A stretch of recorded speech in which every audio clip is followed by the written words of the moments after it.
In weeks past, I've said the Sermon on the Mount, we've been talking about it for a couple weeks, a couple different aspects of it, is a mission statement that Jesus is establishing himself with the people that are following him. And each time I've said that, I've said, I've been part of devastatingly bad mission statement meetings in which I didn't want to establish the mission nor follow it at any point after that. But this is a little bit different. This is a situation where you're by the lake, you're on a hill, there's a nice breeze, and there's a person that is giving you hope for the very first time. Now, you're listening a little bit better, a little more effectively, when someone's giving you hope for the very first time. And so Jesus speaks to his people and tells them the things that are most important about following him before they decide to do so. In part of that, he says, "You have thus far loved your neighbor and hated your enemy." Now, let me show you some famous neighbors in world history in these pictures.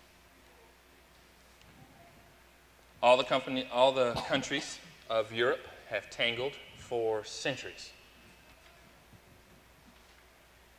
What's the next one? Romeo and Juliet, famous neighbors that intertwined and had all sorts of issues with their families. Jim and Dwight, sitting at their desk and tangling with one another on The Office. Now, what is it about neighbors? What do they want? They want that extra foot that's closer to your house. That's one thing. Real estate agents might tell you. Cate's parents worked their entire life to retire on the lake.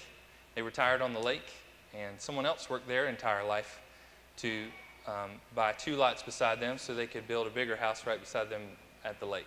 Now, if you've worked your entire life to be at the lake and someone else has worked their entire life, and you get there first, what will you do typically as they're building?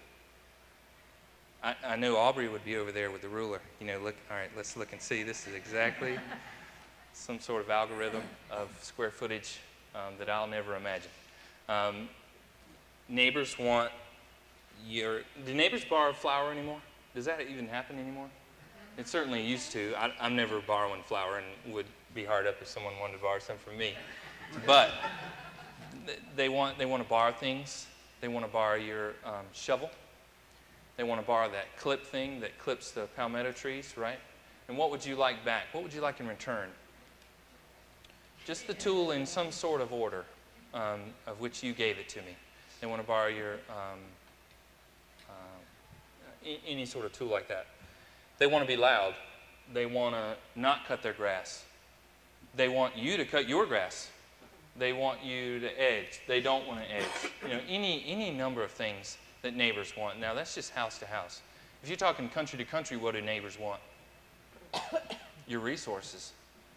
And you look at that map of Europe, we want your people, we want your land, we want your oil, we want everything.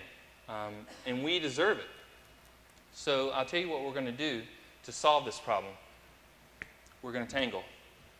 And so, any number of these, some are serious, some are silly. But ultimately, someone's in your space and you have to share it. And that's a rather difficult thing to do at times, if not all the time. Now, in any service industry, you're selling things, you're renting things,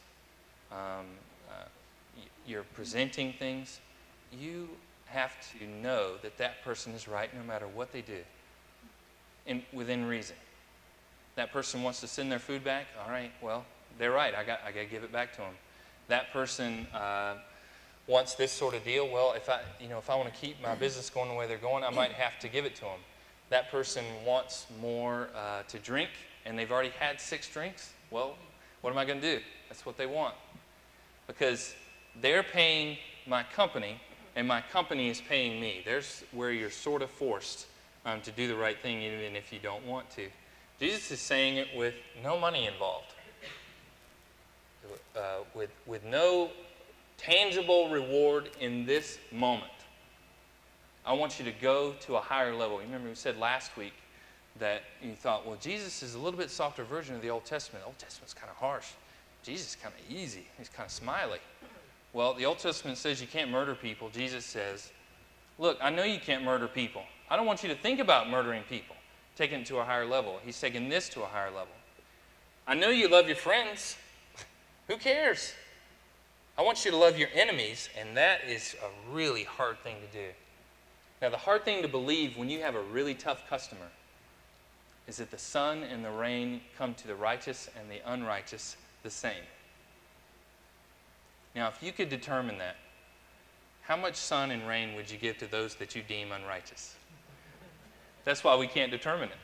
That's why we haven't been given the keys or control. Only one knows the level of righteous and unrighteous. We think we have a clue in our tiny little cell. But God gives the sun and the rain to the righteous and the unrighteous alike, Jesus says. And he's got a pretty good connection to the way in which God wants to treat people. He says even tax collectors are nice to the people that they like. And, you try to think of something to bring that forward. Even the people of Enron are friendly to people they like. You think you can be better than the people at Enron? Sure you can. You can be a lot better than that. 2 clips from Remember the Titans. If Rich and Sandy lived in this area, you've got a situation here where a high school is being integrated. Enormous problems with this high school being integrated, and it's really simple to understand why. Everybody's struggling with integration at this time. Now, they're not listening to each other. They're fighting on this team, and this team is a microcosm of the community. Now, what you have here is a coach requiring that each player meet with one another, talk to each other for 5 minutes, and get to know one another a little bit better. Here are two guys on the defense that are getting to know each other a little bit better.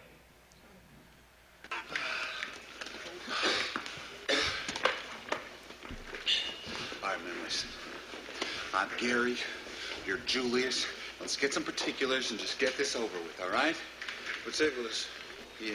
No matter what I tell you, you ain't gonna never know nothing about me. Hey, listen. I ain't running any more of these 3-a-days, okay? Well, what I got to say you really don't want to hear, because honesty ain't too high up on your people's priority list, right? Honesty? You want honesty? All right, honestly, I think you're nothing. Nothing but a pure waste of God-given talent. You don't listen to nobody, man. Not even Doc or Boone. Shiver push on the line every time, man. You blow right past them. Push them, pull them, do something. You can't run over everybody in this league. And every time you do, you leave one of your teammates hanging out to dry.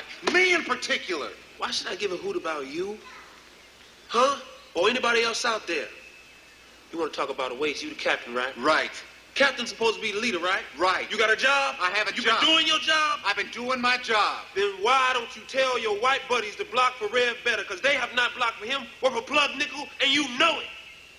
Nobody plays, yourself included. I'm supposed to wear myself out for the team? What team? No. What I'm going to do is I'm going to look out for myself, and I'm going to get mine.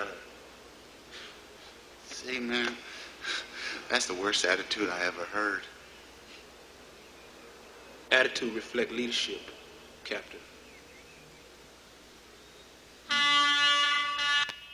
Okay, before I show you the next one, you can see both of them are wrong and both of them are right. Isn't that interesting? The one wanting to do everything for himself is wrong, but he's doing it because everybody else is doing everything for themselves as well. And so he's trying to convince the captain that before he'll do anything for the team, the captain has to get the other players to start acting like a team as well. And you can see how they both have tragic flaws and they're struggling, but they both have great strengths. If they didn't have to do this 5 minutes, how long could they go on with their tragic flaws, ignoring their strengths? I don't know, about 60 years, ignoring each other, hating each other because they don't understand one another. They don't understand the problems that each other are going through, where they're coming from. And the only way you do that is to somehow make a connection with one another. Now, this team starts to come together because this coach forces it. Now, the way in which he forces it is a way that I'm entirely familiar with. He takes them on a run that wears them out completely.